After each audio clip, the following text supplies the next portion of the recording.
All right. So, welcome now to week 7 of Sacred Spaces, Sacred Wisdom. And as usual, I have no idea what I'm going to talk about. And this is my usual MO, and it's kind of interesting because today I got some comments from people about, would you please provide an agenda for this meeting and all the topics you're going to talk about prior to the meeting?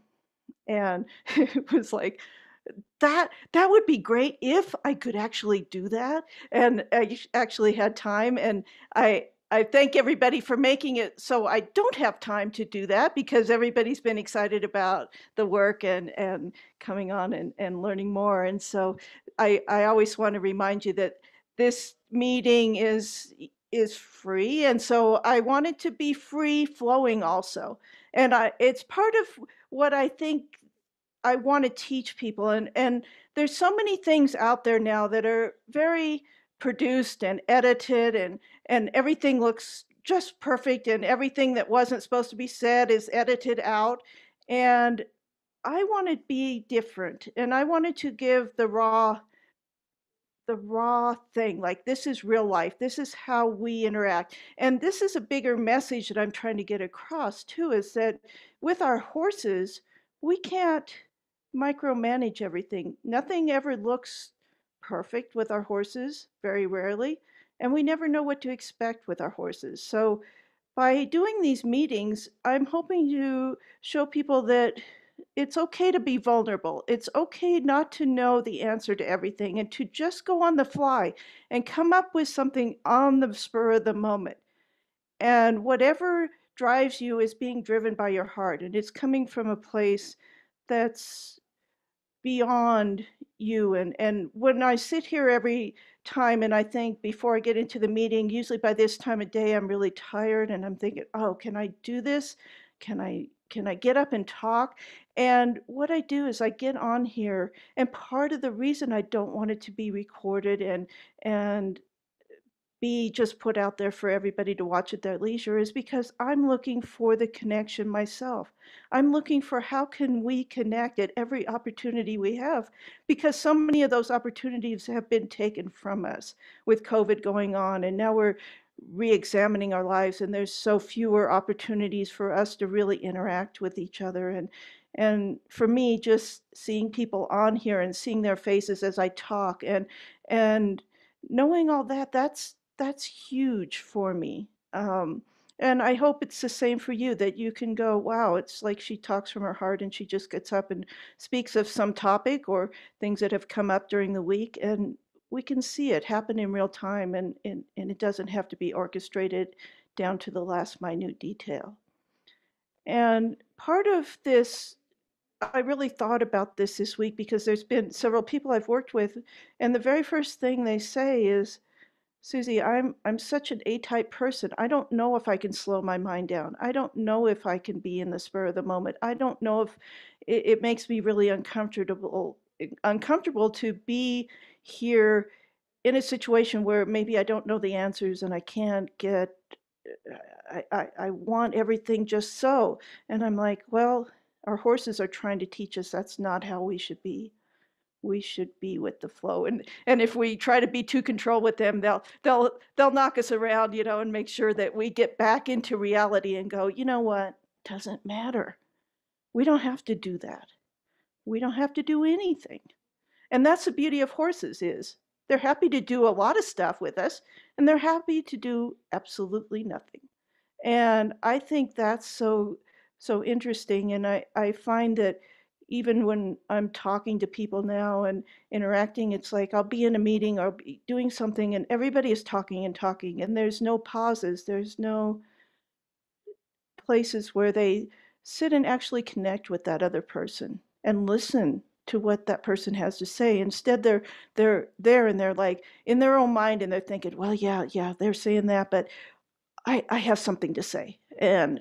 And so they never listen and they never take a pause after that person said something and sit there and wait and say, wow, let me think about what that person said, and is it important, and how do I feel about that, and what could I say that would support that? And I think this is part of what we're looking to bring to our horses is that pause. And I talked about the pause in our breath last week and creating that space to just pause. But I'm also talking about the pause in other ways that when we work with our horse, that as an A-type person, they're like, well, you know what? I have an agenda. I go out to the barn, I saddle the horse, I do this, and then I do that, and then we put them away. And it's like, did you enjoy any of that? Did you stop and pause and enjoy any of that time? Or did it just go by without any thought? And when I was working with this person and she said, I'm so A-type, and I'm like, what you're going to notice as I'm working with the horse is there may be more pause time with the horse than there is actual doing something, especially in the case of horses that have had some kind of rough training or a little bit skittish and that kind of thing. I spend a lot of time in the pause, a lot of time in the pause. And I will do something and then I'll wait because that horse is also conditioned to go, okay, I got to get anxious because oh, something new is going to happen real soon and I'm going to have to do something again. And oh boy, I better be on guard and I better be noticing and everything. And when I take that horse that's very anxious and I work in that slower way and I show him something and then I pause and then you can see the horse relaxing. It's like, wow, cool. Oh, I can hear you now because it's not just noise. When you say something now and there's been a pause right before it, what you say means more to me than when it's within this whole big conversation that you're having and all this doing that you're going through. Think of what that means to a horse. Like all that busyness just makes them confused. And so they have a very hard time parsing out those places where that means something. Oh, and then all that jumbled stuff in their head, does that mean anything? And so they're on guard and they're waiting. And it's like, no. If you pause, you have to slow down your mind. If you slow down your breath, you slow down your mind. And a lot of people, when I first go through and I say, okay, we're gonna work slowly with this horse, and they're working on such a fast rate of speed normally that feels really normal to them. And to slow down feels excruciating. It's almost like, gosh, I cannot even do that. I feel like, oh my gosh, I'm getting anxious because I'm not doing something. And so it's for us to look at those things. Why are we getting anxious when we're pausing? Why? And sit with that feeling. If you're a person who goes, okay, wow, I'm going this fast, and if I slow down, wow, there's a whole lot more quiet space in there that I feel like I need to fill up.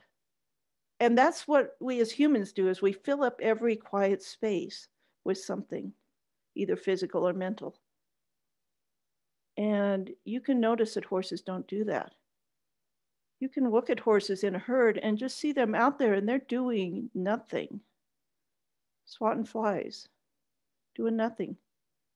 And maybe if we want a better relationship with our horse, that we become more like them and say, you know what? Let me pause. Let me pause in my thoughts. Like last week I talked pause in our breath, but pause in our thoughts. Because then is the space we know where we're at. There's the space we become aware of what we're doing and what we're feeling. And that's that space that is uncomfortable because people go, when they get the quiet, they go, oh my gosh, what is that thing? That and then I go, that be called a feeling. And people are usually used to going, oh, I got to get rid of those feelings, unless they're good. But I'm talking about feelings could be bad, or you could interpret them as a bad feeling, but really they're just information for you. And you go, wow, why was I feeling bad right now? And then in that pause, you can think about it. And you could go, wow, that makes sense. And what if I let that go? Okay, so really our horses are talking about trying to get us to pause. And a lot of times that horse accidents happen and people will tell me, well, I wasn't paying attention. And then this happened. And it's like, well, there were probably many little subtle things the horse tried to tell you before the accident happened, but the pause was never there for you to feel him or hear him or see him. And this gets into another thing that happened this week. And I was working with a horse with trauma. And again, I was doing a lot of, I do it very slowly, and I take the time to notice. Well, okay, I thought I had everybody muted, but something happened there. Anyway, I'm pausing, and this horse is there, and when I do a release, like I'll notice a spot. I'll notice a spot in the horse. I'll turn away and I'll wait. And what it seems like a really long time, I'll wait, and then I'll tell the person, and I'm going to wait till they have the release, and then the release will happen. Usually just after I said that, then they'll have the release. But if you go too quickly when you're doing this work, you would miss that opportunity for that horse to release that bit of trauma it had. And I think it's really interesting because I see body workers often work on a horse and they go through it systematically, and they know their thing, and they go through and they do their deal. And if they just paused a longer time at some of the points, they might see that horse release even more. And so I had this horse, and I'm telling the woman about pausing and doing that a lot with the horse. And in that pause, you also notice a lot. You see more. You not only feel more, you see more things that are happening. And so in the pause times, I was saying, okay, look at this. Look at the change in his nostrils. Look at the change in his breathing. Look at all these things that are happening with that horse. And you would miss that if you didn't pause. And when we were done with the session, it was quite interesting that the horse came over, and he had been a very anxious, highly reactive horse, and he was really. We were working on giving him another response to when he got startled. We were building in a response where he could, instead of escalating up into sympathetic flight or fight, he could come down into parasympathetic and relax. And we never were touching, I wasn't touching him in this process, but through this, we were going through this process of him getting startled and then showing him he could self-regulate and relax in it. And one of the things that we were using, I'll get off the topic here just for a second, because I think this is important for people when they're trying to desensitize a horse or anything like that. I'm going to talk about what I do versus the normal desensitizing process. Okay, this horse had recently been in a situation where there was a fright about the coat, her taking her coat on and off. And the person came over to help her, did the thing that most people do. Is like, I'm going to flap this coat around, put it on and off a million times until the horse checks out and gets used to it and can handle this stress of the coat. Well, what happened instead was the horse blew up. Okay, so she was saying, well, he can't handle the jacket. He can't, and we tried. And I go, okay, so we're going to do this differently as far as getting him used to it, because this is not a reaction just to the coat. This is a reaction to every scary situation that happens to this horse. It's an automatic response. Okay, I see something scary, I escalate into flight or fight, I back up, I go, I rear, I do whatever. Okay, and so that's really the problem, not the problem that whatever it is that he spooks at. So what we need is a different response to the spook. We need a different response when his nervous system starts to escalate. And what we have to do is to catch it at the very start of the problem, not once it's full on blown and he's already in sympathetic. We need to catch it when it first starts to change. And so that is another place where she had to be really observant and see, you're going to tell me, I told her, when you see him go from his relaxation state to the first indication that he's getting bothered. Okay. And that can be so incredibly subtle, and it requires that you sit there and take a lot of time to notice, listen, see, feel, hear. And so what happened was I did the code and I said, I'm just going to put it on. You're going to tell me to stop the minute you see the reaction.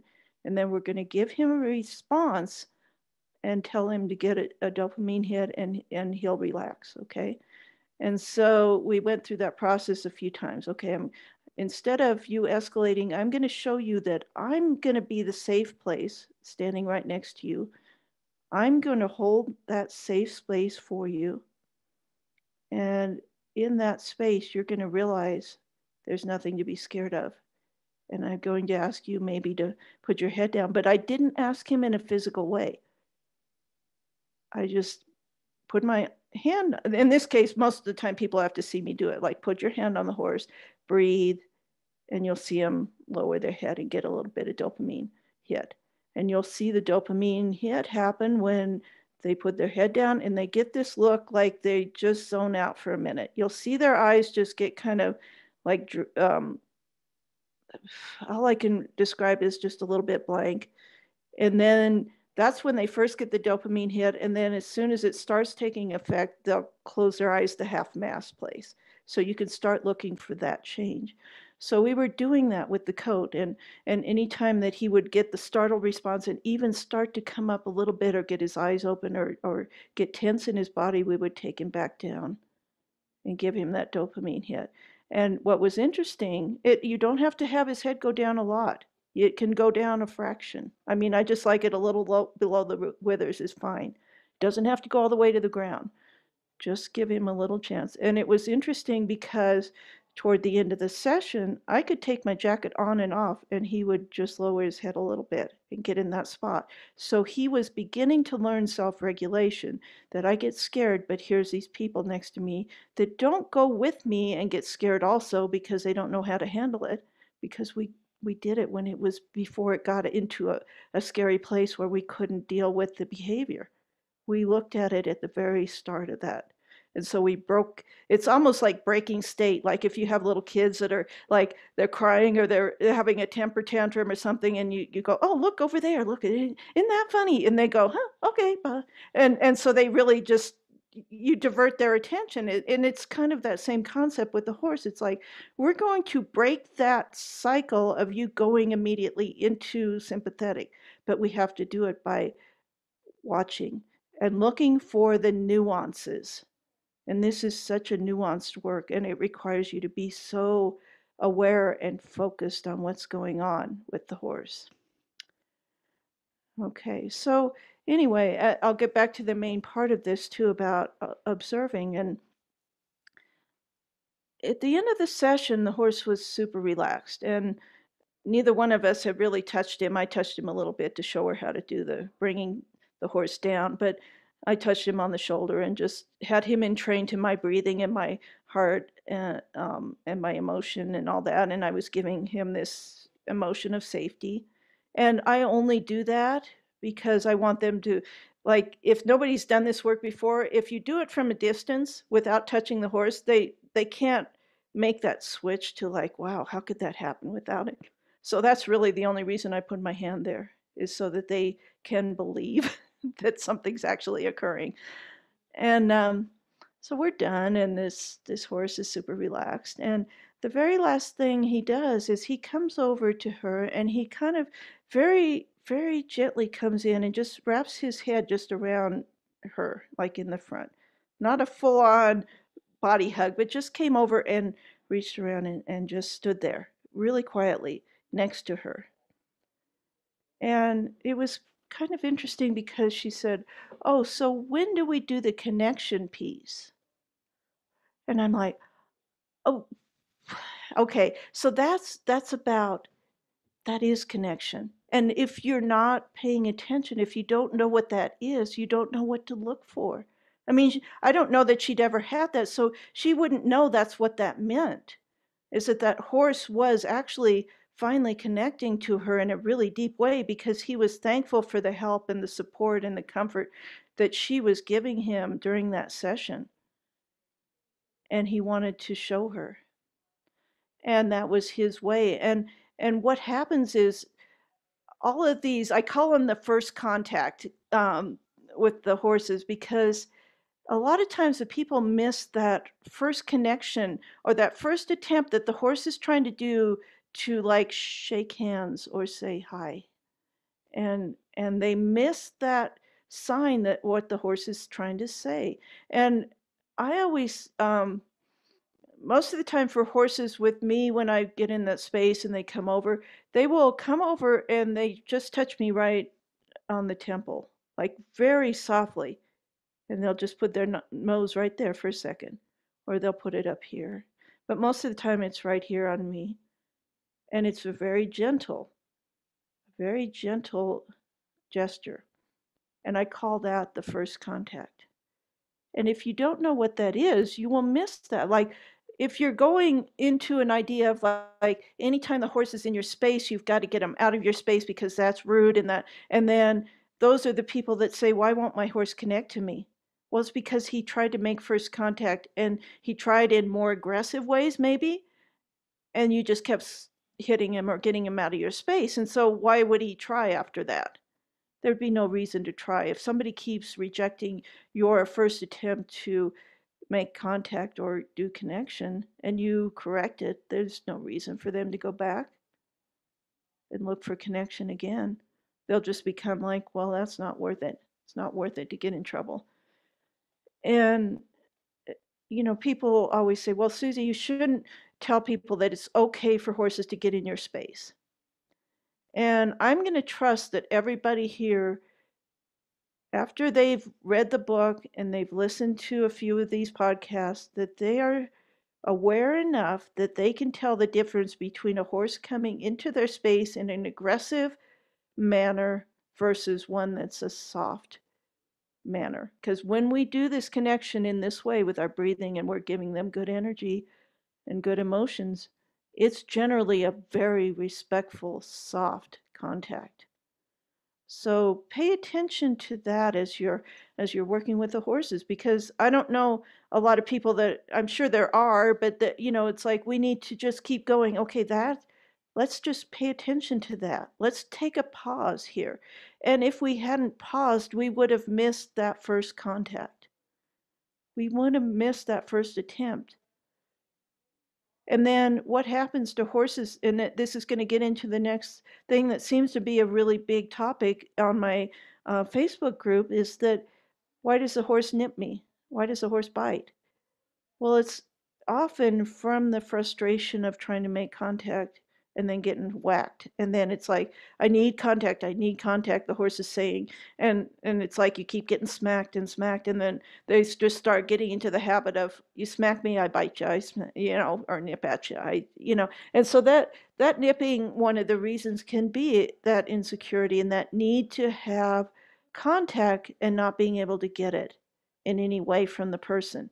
And the way we give them that is like those horses that are nipping and biting. I go in and evaluate, is this an aggressive behavior from maybe bad training, or, the horse is just frustrated out of his mind because he's been trained really roughly? Or is this just the horse that's really insecure and wanting to have some kind of contact? And he's trying his best, but he can't get through, and he doesn't know any other vocabulary to use because that's all he has available. And that's how horses, they interact with each other with their mouth and all that. And it's interesting, there was a horse too, and I went in, and the first time I saw him, he was just, oh my God, you could stand by him and it was just like, this is making me nuts. I mean, I can take a lot and I try to ignore it, but it's like, oh my God, this is making me nuts. How he was just like every single minute he was like all over me, and I'm like, okay, so we need to give him another avenue to feel like he's being heard, that he's being listened to. And it was really very simple. We didn't work very long on him, and just giving him comfort, giving him security, and running that energy through ourselves and being very, very focused and in our space.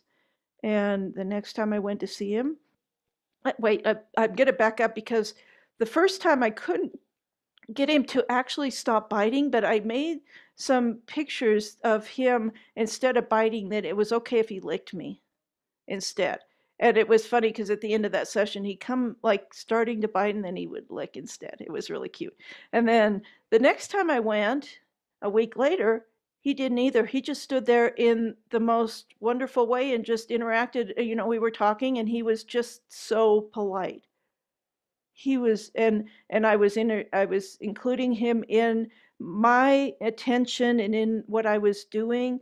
And he was like, he felt like he was part of the group instead of just being a horse over there that we just ignore and then we put the saddle on and then we ride. I was including him in the space and making pictures of things for him and sending energy to him, and then he finally felt like he could be part of the group and that he didn't have to scream or yell or do an obnoxious behavior to get attention. Because you think of like, what is the kid in the school in class that acts up and talks a lot and is always obnoxious? Well, that's a kid that is desperately in need of somebody to pay attention to him because maybe it's not happening at home. And so it's the same kind of thing with our horses. If we pay attention to them, we include them in what we're thinking and what we're doing, they're less likely to have to resort to something like that.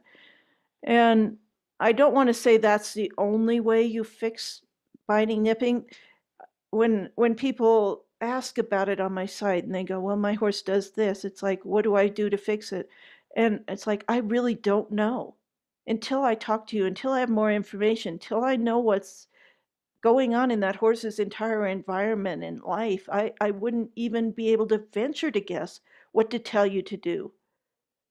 And I think this is where we start getting past that place of when we call up or when we ask for help from someone, some horsemanship or person out there or a trainer or something, it's like, well, what's your technique to get the horse to stop doing that? And they'll give you the technique that's supposed to apply to every single horse that is doing that behavior. And if it was working, if there was only one technique, then there wouldn't still be all those questions because those people have searched a lot of places to find an answer and they've tried a lot of things. And so clearly there's something getting missed. And I think that's the thing is like we have to get out of the idea that everything is universal, that all the answers are a universal answer. Well, he does this, you do that. He does that, you do this. And get to the place where we become detectives. And I've talked about this before about becoming like House, where we can start to look deeply into that horse's life and the situation and understanding them and seeing if we can find out the root cause of that problem that horse is having. What is he trying to verbalize to us that he can't say in words? And maybe, there's a few people that could probably hear the words of the horse, but I'm always thinking, well, for the most part, most people need something that's not necessarily a word, but can I explore this in a way? And what is this horse's body telling me? And through that observation piece, and slowing down and watching your horse's reactions to different things that you do, you start to become very tuned to his very subtle body language, his very subtle energy changes, his subtle changes in his heart rate, in his emotional state. And in that pause is where we find the answers. And that's when I go to the play, work with somebody and I think they think, well, you're going to come up with the answer right away. No, I've got to spend some time in the pause. I've got to spend some time feeling and observing and noticing before I can come up with an answer. And so, this work as I see it progressing is kind of changing people's ideas about how we approach our horses and even our own children, if we have children, and our own husbands or wives or business partners. And it's all this time to go, you know what else is going on? Here's the behavior they're showing me, but what does that really mean? Because no behavior comes up unless there's a reason for it to be there. And that's what I'm always looking. What is the reason for that behavior? Can I find it? And what great joy is it when we all can do this and find those places to diagnose these things on our own. And I'm seeing this on my site. And that's what I love about the people that are on my Facebook group, because they are seekers. There are people who are hungry to find different ways to do it. And with just a few different things, I'm never going to give them all the answers. I'm going to give them enough that they go out and find things on their own and explore and experiment on their own and come up with things. Because if I tell them, here's the steps, do this, this, and this, they're always going to think they need those steps. No, I want to create this group of people who think independently, that go, wow, I heard her say something about this. Let me try that. And then they go and try it. It's like, well, that didn't quite work. Let me try something else. Something maybe she didn't say to try. And then they come up with a solution. And I think that is where what makes us independent horsemen and horsewomen is when we find those answers on our own without somebody telling us what they have to be. Because when I tell you something, you're going to go, yeah, sure, okay, that's great. And you may forget it. But when you find that answer on your own, it ends up going into your psyche. It goes into your whole body because you found that yourself. And this is part of training our brains to remember things and to integrate information, and all that. Is like when you have an experience and you find that there's a high emotion to it. Like, let's say you found this answer with your horse and you did it yourself. Think about how you would feel in yourself. Like, you would get a big hit of, like, wow, I'm so proud of myself. I can't believe I could do that. And so, what happens when you create a big, strong emotion with an event? It seals that, it implants that in your brain, in your memory. And so, you don't tend to forget it. And that's why I want you to have these experiences on your own and find these answers and go, aha, I got it. I did this and that happened. You're not going to forget that because that was such a significant event that your brain won't let you forget it. And there's very few people around that have perfect recall memory. And there's studies on people that are like that, and they can remember every event that ever happened in the time. And that's remarkable. But if you think about your own memories, what do you remember? You remember events that had a strong emotional charge to them. The day you were married, the day you graduated, the day you did something really wonderful. You had a birthday that was special. Those are the times you remember, and you remember a lot of details about them. You don't remember the things that weren't highly emotionally charged. And so think of this like it can be a positive memory that has, that you'll remember because it's got a positive emotional charge, but too, the other happens. It's like we tend to remember all the negative things that happen to us because they're also highly emotionally charged. And so we remember all those details of an accident or something terrible that happened. And think about that same thing, like a horse will have the same deal where if something is highly emotionally charged and they're highly unsympathetic during that time, they're going to remember that event. And that's why it makes it so difficult sometimes to get rid of those things that got highly charged emotionally and put into the brain. Okay? And so that's why I'm always saying as we start our horses to be so careful that we don't create negative situations when the horse is in flight or fight, in their sympathetic, and that we gradually give them opportunities to experience stressful situations and then know that they have comfort, that they're safe. Okay, and that builds the resiliency in the horse, and that builds self-reliance and ability to self-regulate. Okay.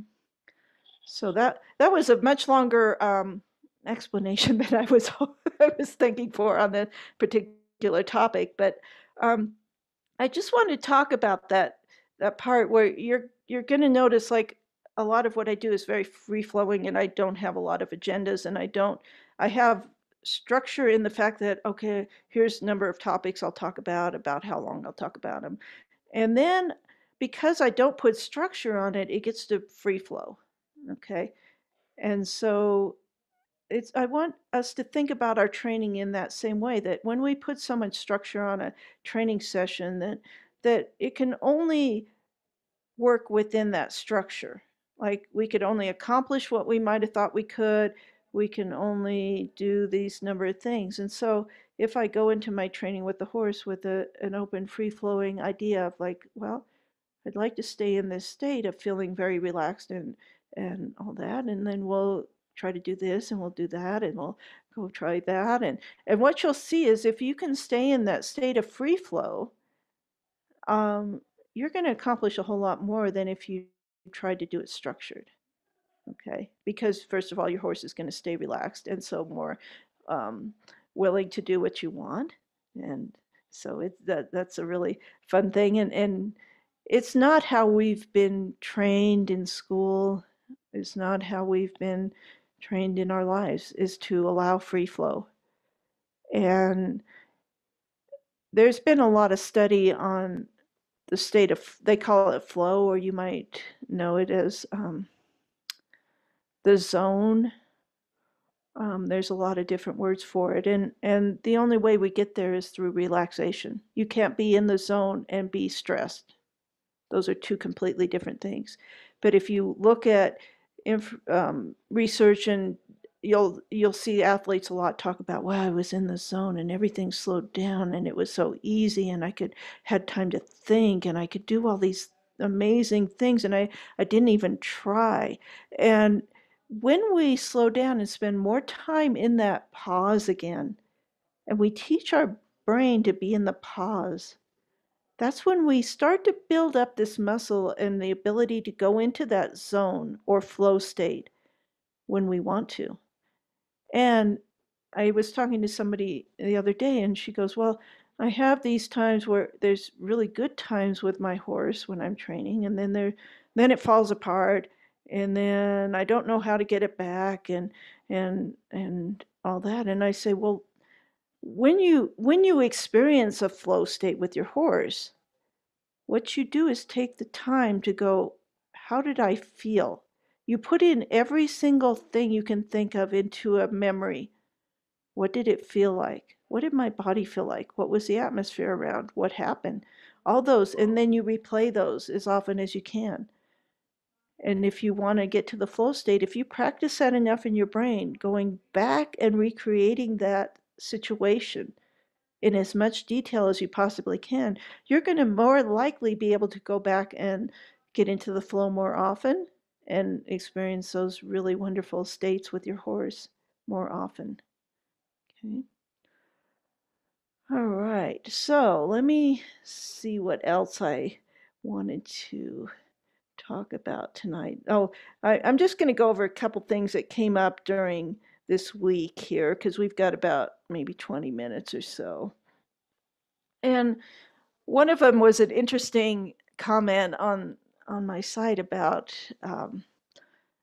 this person had finally gotten their horses to lay down. They had gotten relaxed enough, the horses were laying down, and then there's this one horse just started licking her, and she was saying, what does that mean when the horse is licking me? And I've always heard people say, well, horses trying to get the salt off your body, that's why they're licking you. And it's like, yeah, but you don't live in Colorado where you're like bundled up all over and you don't have access, they don't have access to your skin, for most of the time, and they're still licking you.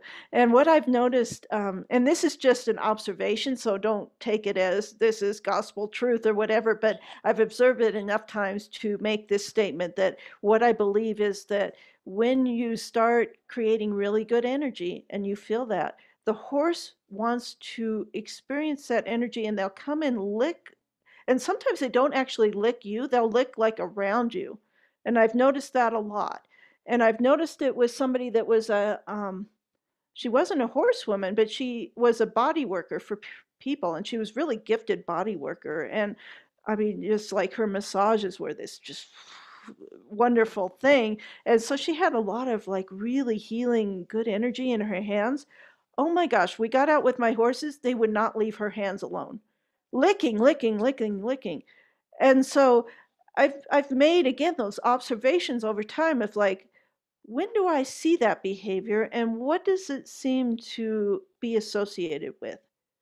And a lot of times I'm seeing that as like, maybe a good indication you're running some good energy, and what's really interesting, I've had them do it here on the side of my temple. They've come up and just licked right there on my side of my head, and I think, oh, is that because that's usually when I turn on the pictures. Like I'll turn on everything at different stages during when I'm working with the horse. I'll start maybe with heart stuff, and then I'll start creating pictures, and when I create the pictures, often a horse will lick me on the side of the temple. And so I'm wondering if that's like their indication that they're receiving or sensing something different in my brainwave patterns that are coming out, and they like it and they want to feel that.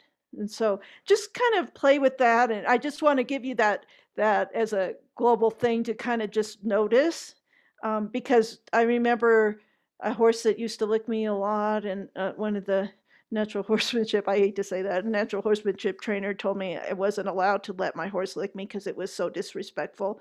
And I was like, yeah, but it doesn't feel that way, and I think that's what a lot of people have told me over time. It's like, well, I've been told these things, and but they didn't feel right. And I'm like, yeah. And that's when we're listening to that gut brain, right? Where it's like, yeah, but I feel different than what they're telling me. There's some kind of conflict on what I'm being told and what I'm experiencing. So just go ahead and kind of play with that one and see how that goes. Um, there was some talk. I just wanted to go over that trauma piece, and there will be a time when I can do the actual class and put together some things on the trauma. And I really want to wait before I give you too much because I don't want to confuse everybody about what the process is and how it goes and all that before there's a way I can kind of teach that and get you guys good information on it. And um, but I know there's been a lot of people on the site and they on my Facebook group, and they say, well, yeah, but I'm listening to all these people talk, or I'm seeing all these people post things about what wonderful experiences they're having with their horses, and they're doing all this, and they're like, yeah, but my horses doesn't do any of that, and I'm practicing all this stuff, and and I just want to encourage them that that's probably a case where the horse has some reason why it cannot connect, and it doesn't have anything to do with you, because they'll say, well, the other horses at the barn will connect, and so it's like that's a good indication that there's probably something going on with their own horse that is blocking that connection, and the horse just can't do it. And so just don't lose hope or faith or anything on that, because those things can be resolved, and we'll find a way here in this group at some point, whether I work with you on the phone or I work with you in person or whatever, we'll figure out ways to help, because it's such an epidemic, believe it or not. It's just such an epidemic, and every horse I'm practically every horse I'm going to has some major thing going on, and it's preventing the connection. And really, it's fairly easy to get through some of that for most parts. So just don't lose hope on that. Just a little cautionary thing on, and I just want to put this out there, not that I've seen anybody with this, but when I was working on the horse this week doing a trauma, I the lady was asking me, what do you think about when you're asking the horse to release trauma? And I said, absolutely nothing. I don't have any intention. All I do is I find a spot that is holding something. I turn my energy away from the horse. I tell them they can let it go if they would like, if they're ready, if the owner gives them permission. And other than that, I have no agenda, zero agenda. It can go or it can stay. And sometimes what we get drawn into as we're doing healing work for horses or humans is like, wow, look at how good this energy works. So maybe I should do more of it. And look, I could do all these points on the horse and then in one session. It's like, no, no. During the session, and what I told the lady I was working with the horse, he's not tied up. He's going to come in and out of the energy, and when he's ready, he will come over and let me know. There's and it's taking all of this off of me to like muscle test. Is he ready for more? Is he not? Is he, and there's a lot that you can get busy in your mind doing a lot of thinking during the trauma, different protocols that do trauma release. And I'm like, no, the less you have going on in your mind, the better. The less you engage your frontal lobe into thinking and all that, the more likely you'll be able to really affect a change, because you keep your human part out and you let the energy run in its pure form. And so my intention when I go in with a horse is that it will release what it needs to. It will get the right dosage of whatever it is. And it's all up to the energy. It's not up to me.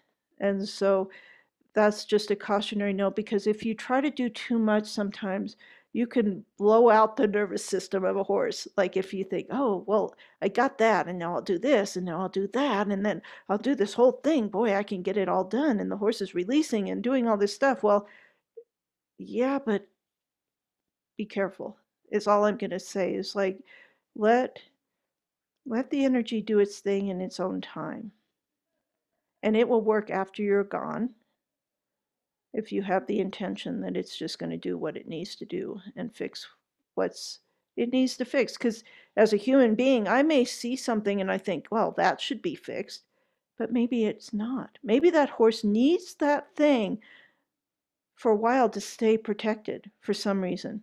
And if you take it away, then they've got nothing. They've got to get something else to protect. So I'm very cautious in my energy work. And so you'll see this when I do the class on the trauma and all that. It's like I work in a very cautious way with it because it is powerful, but it can also do harm. Just like if you had a medicine, there's medicines in the right dosage, it will cure somebody or help somebody. In the wrong dosage, it can be toxic. So just keep that in mind. And the beauty of energy, if you give it the right intention, it knows the exact dosage at the right time.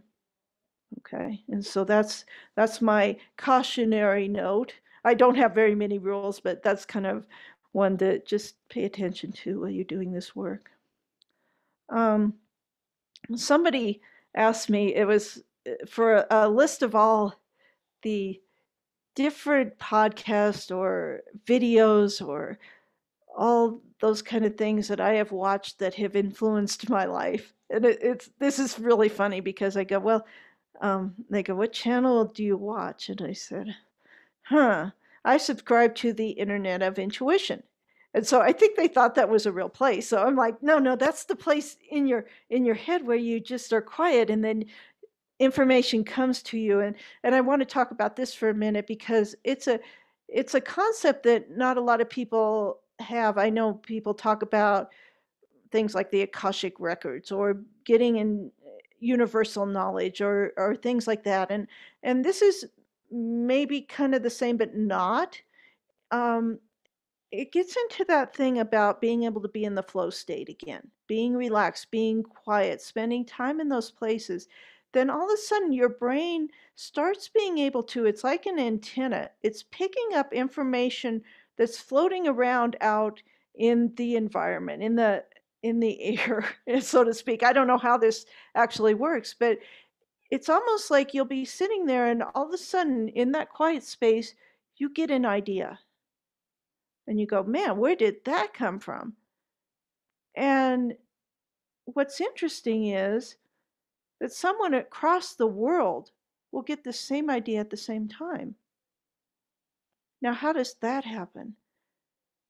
But it's like we're all connected and we're all in that quiet space. We hear those things or we pick up that information. And so I always think of like, where did I get the information? What did I watch? I didn't actually, because I have no internet at any of the places I've lived lately. It's like I don't watch Netflix. I don't do a lot of computer stuff. I don't see things there, but I spend time in the quiet place, the in the internet of intuition. And there's where all the information comes from. And so it's one of those places where I used to think about when I was riding on the ranch and I would run into a training issue with a horse, and I was like, wow, God, what do I do? I don't have anybody here. And what I would do was I would just sit on the horse or stand there and go, I wonder what I should do. What should I do? And I spent some time in that quiet space. And then the answer would come. I'm like, wow, I could try that. And I don't even know how it came to me. It's just like a feeling or a knowing or something. It wasn't like the voices in my head said it. So, it's like when we're quiet, we hear these things and we connect. Maybe there's somebody across the world that had that same thing going on at the same time, and they knew what to do and I didn't. And somehow I tapped into that. And so there's this amazing world of wonder that we still don't know the extent of how complex and how sophisticated our brains are and how they really are a sender and receiver of information in waves of energy that are all over and that we can tap into that.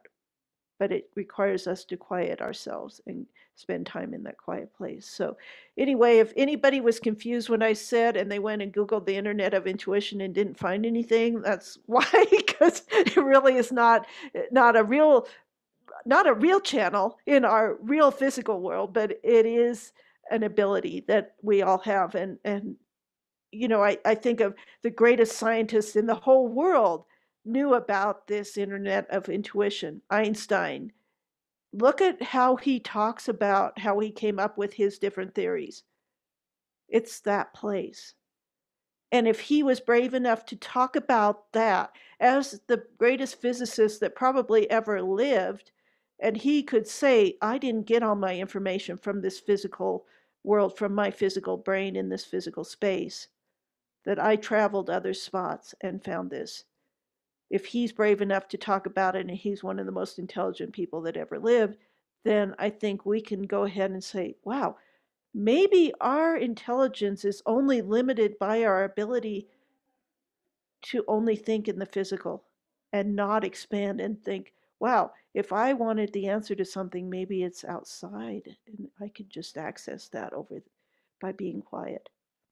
So just a thought for those who like to venture and wonder and think about really fun things. The last thing, and I'm just going to talk about it for a second here, because I had some people this week talking about productive contemplation, and they didn't know what that was, and it's like a really simple concept, and it's taking this ability. I've seen a lot of people on the site are able to go ahead and kind of meditate with their horses and being in the quiet space and have the horses starting to lay down and be very relaxed and all that in their presence. um, it's really taking meditation to a waking state, to us in just being able to walk or ride or interact in this world in a more mindful space and to really plan what we're going to do in our mind before we do it. And that's all productive contemplation is. It's just slowing our brain down, slowing ourselves down, and then really focusing on a single thought, a single thing that we want to do. And like people were trying to make it complicated, and it's like, what is an example? It's like, well, pick something that's easy. Like, let's see, I just want to go. Like today, I was trying to fix my garage door opener, and it was like, okay. So in my mind, I just sat there for a minute in the quiet space, and I thought about, okay, what would I need to fix that and how would it work? And I closed my eyes and I kind of went through the process. Okay, I could fix it like that, and then I could do that, and then I'll do that. Oops, that doesn't work. Let me get those other kind of screws, and that probably, oh yeah. And in my mind, I went through and did all the engineering of it, and then I put it together and fixed it. So you can use productive contemplation for things like that, or you could do it for a story and just stay on your story and make up a story and say, I'm just going to make a story up and do that. And then if you're a person that can't do a story, that people are saying, I don't understand how to do a story, go find a kid's book or go find a little short short, very short, few sentences little thing, and just read that and imagine that. Okay, and just read it to yourself and imagine that you're doing it. And so that's really the start of productive contemplation. And I'm going to talk more about that when I do the class because that's part of what I do. So um, it just don't use your human brain and make everything harder than it is. You can, it's really fairly simple.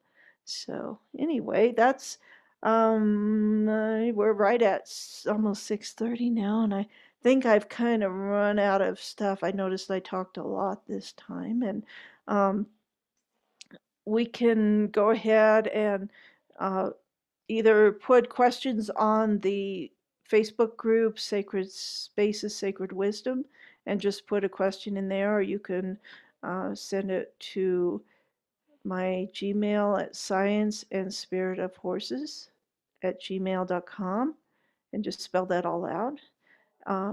But you'll be able to find a way to get in touch and submit some questions, and I'll do my best every week here. I'll pick out one or two that seem to be predominant questions or predominant themes for the week and present that instead of um, going through and going, well, I'm going to talk about this, this, this, and this. And it's like, oh, honestly, right now, I don't have time or the energy to be able to do that because I'm just, I'm pretty maxed out right now on how much I can do. And I know it's going to get more busier here as the spring and summer come on, and I've got more clinics that I'll be doing. And so also these, I'll probably do less of these kind of Zoom meetings and hopefully post little videos, short things on here to do that. And if you, in the meantime, want to get in touch with me, I can do some things over the phone, consults and things like that. So please feel free to contact me on that science and spirit of horses at gmail.com, and then um, I'll see what I can do to help you.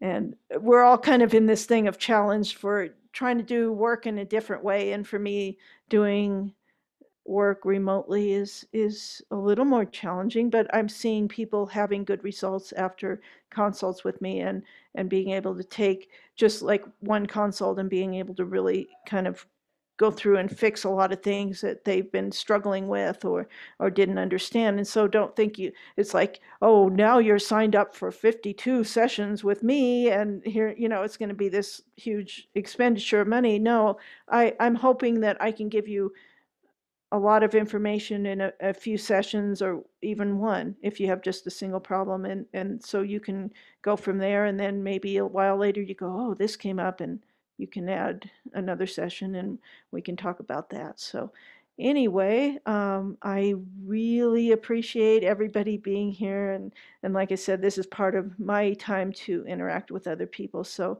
um, I probably won't go ahead and record those and just show them without having everybody here because I like to see people's faces and I like to know that we're kind of together in this, even though I'm I'm not sophisticated enough right now with just me to be able to go, oh, here, let me answer so and so and let me bring you on and if somebody else was here helping me, I could probably do that, but at some point I maybe get sophisticated enough to do it. So anyway, thank you all for coming. I so appreciate it. And I hope to see you next time. And I'll do these as long as I can until it gets too busy and I can't do it for the summer. So anyway, take care, everyone. And I'll see you next week. Bye.